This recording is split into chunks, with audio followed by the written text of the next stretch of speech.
Hey guys, today I'm going to be changing the oil in the 2008 Dodge Ram 1500 with the 4.7 liter engine in it. Setup's going to be the same. This is by far the easiest out of, say, the three vehicles for two reasons. One, I don't have to get any lifts or jack stands or ramps to raise the vehicle up. I can shimmy my way underneath there, and everything's kind of set up kind of a little bit more user friendly. You'll see that underneath when it comes to changing the oil filter, and the drain plug is pretty straightforward. Let's run through the stuff I've got. My oil of choice is this Mobil 1 5W20. All the other vehicles are 5W30, but this one's 5W20. I got my appropriate filter. I got my drip pan here. It's going to hold more than enough. 6 quarts is what it's listed as for the engine, so it seems to be about right on par. In my little tool bag here, I got my 2 funnels. I've been using this 2 funnel process on the vehicles, and it's been working pretty good, at least for this and the Kia. This kind of setup here. I've got the 13mm socket. I always like going with a deep well because I can get my hand on there to stable it a little bit better. Obviously, I've got my shop rags and I've got my gloves, and that's really it, guys. This is, and the drip pan is underneath there, my metal drip pan. So with that out of the way, let's get to doing it. Okay, here we are under the driver's side of the truck. You can see here, this is the oil drain plug. Back here is the transmission. That's the left, or that's the right-hand tire, so passenger side tire. I drove the truck probably about an hour ago, we'll say. So the exhaust pipe is not hot. The headers aren't hot, but the oil is still warm. You see I have my drip pan already pre-positioned. I'm gonna shimmy my way underneath the truck here. I'm your average sized person. There's not a whole lot of area in here, but I can still get under here without an extreme lift on the truck, you know. Lefty loosey, righty fighty. Got some rust in my eye. So you can see that I don't like torquing these down very much, and there's obviously no drips on the bottom of this drip pan, or oil pan. So I'm going to take this off, move my drip pan. Now this is the only thing I don't like about this small drip pan, is that the opening is relatively small. So that's why I like having this this bigger pan underneath it. It's not going to hold off a lot, but it'll catch my mistakes, if you know what I mean. So, all right, well, let's commit. Go. All right, so we'll let that drain before we end up taking that oil filter off. I like drip pans with a screen in them, so when this falls down, I don't have to worry about digging it out of a vat of oil. So I talked about it in my Nissan Altima's oil change. See how we have a steady stream of oil going across here? What this will turn into is drips, and whenever it slows down to like 1 drip, 2 drip, 3 drip, like almost a drip a second, and that's whenever I'll just put the plug back in, because it's like it's stated in that video, we could be under here forever waiting for the sucker to drip dry, and obviously, honestly, we don't need to do it. There's so much oil in the system. The little drips that are in there, bottom of the drip pan, aren't going to really matter that awful much.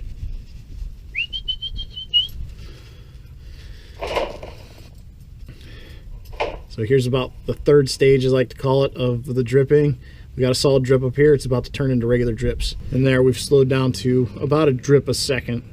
So we could sit here all day and let this sucker drip 1 drip a second, but I want to get done with this sometime today. So on this drain plug, there is like this rubber gasket around the outside of it. This is the original drain plug. There was never like a crush washer or anything like that in there. So just make sure that this area here is nice and clean. I'm gonna screw this in to stop the flow, and then I'm gonna wipe this up. You always want to clean up after yourself here, because you don't want a false indication that the oil may be leaking.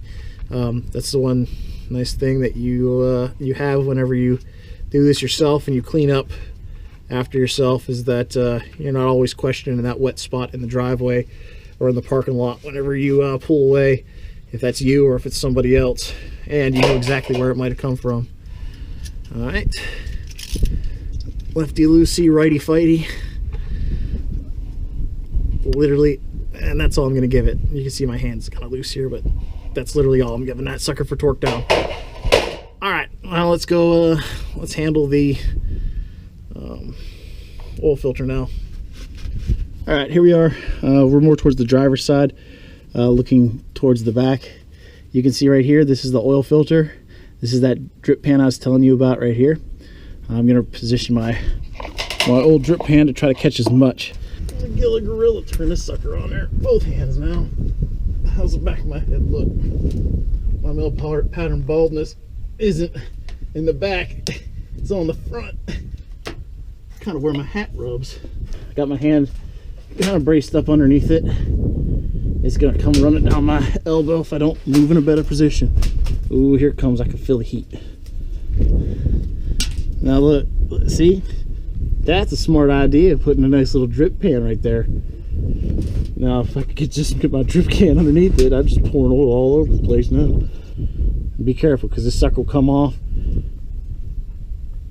and you'll drop it and it'll cling, clang, clunk all the way to the ground, and you'll have a nice big old wet spot on your driveway for the rest of eternity.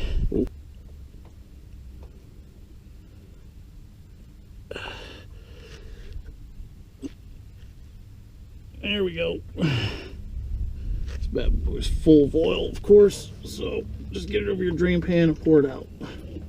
So I could set that sucker upside down. All right, let me get a rag. So now what I'm gonna do is just take my dirty rag here, and I'm just gonna wipe out this drip pan. I'm pushing everything down to the end. So I thought I'd show you guys this here too. So while I was talking to you, this is all the oil that was inside the oil filter that I missed the drip pan with. And then this is just normal splashes from taking the cap off and whatnot. So that's why I have this drip pan underneath there. We'll wipe this up. We'll get the oil filter. Well, I got this old oil filter on here, or down here. You can see you got the one flow here. This is the threads right in the center here. That's what actually threads onto the engine there. So most likely the oil is going to go, it's going to do one of the two things, but my reasoning says that this is the right way. It's going to be pushed into the filter, it's going to flow around the element, and then it's going to go flow right back through and come back out this area here. One reason I like these Mobil 1 filters is you can see on the inside there's a metal framework in there, and the same thing with on the Kia and on the Altima.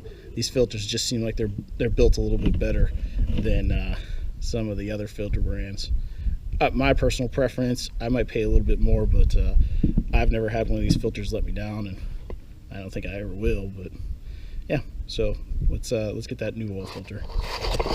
So like all my oil filters that are external to the engine, I'm going to pull off the O-ring here and just give it a little bit of lubrication with some brand new engine oil. This quart here is just old quart that I had laying around. It's the same as the other stuff, just older. So I'm going to use it up. As you can see, not a whole lot on there. We want to be able to take this bad boy back off. Let's shimmer away underneath here. Reach up.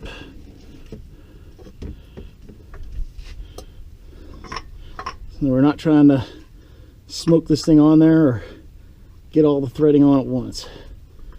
So I'm barely holding it on there. I'm just letting the threads kind of line up on their own.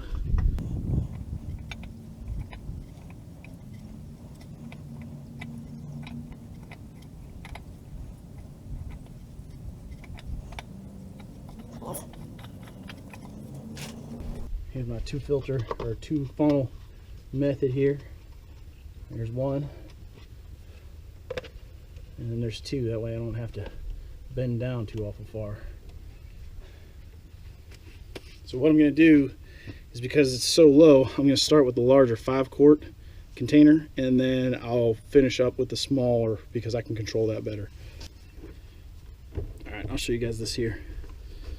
So when you get these, it's going to have this metal cap on here, or this aluminum foil cap. I'm just going to take my finger. If you use this small hole, you're going to start pouring. It's going to be nice and controlled until it starts trying to take air in through here, and then it's going to chug a lug and then spray oil everywhere.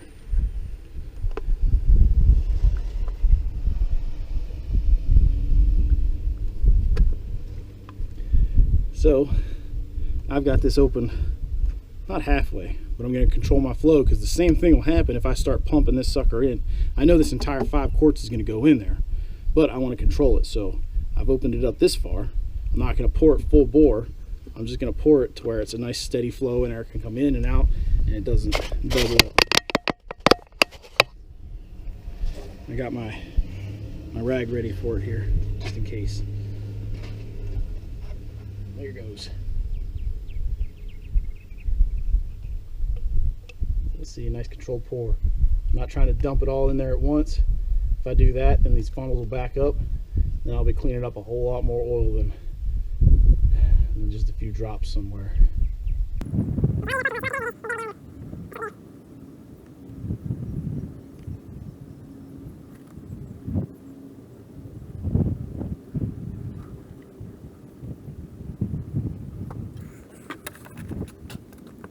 So that's 5 quarts in.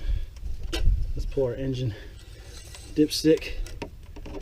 Always clean it off first.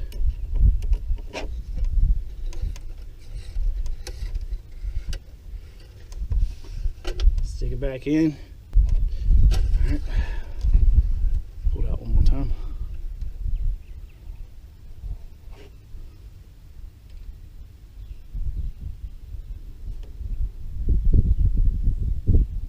We are right at the top of the safe line. So what I'm going to do is put this back in here, put that old cap on, start up the engine, let it run for a second, and check it.